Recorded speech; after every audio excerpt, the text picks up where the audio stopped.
For millions of people living with irritable bowel syndrome, or IBS, relief may come from an unexpected place, the yoga mat. IBS causes abdominal pain, bloating, and changes in bowel habits.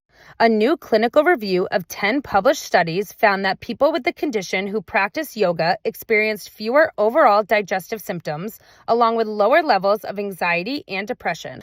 The benefits may lie in the gut-brain axis, the communication network linking the brain and digestive system. In people with IBS, those signals can become especially sensitive, allowing stress to trigger or worsen digestive symptoms. Researchers believe yoga, which combines movement, controlled breathing, and mindfulness, helps activate the body's rest and digest response. And as stress levels fall, digestion may function more smoothly. They say certain yoga poses and breathing exercises may be especially beneficial. Seated forward folds, for example, may help calm the nervous system. While more investigation is needed, the findings suggest yoga may be a promising complementary approach for managing IBS.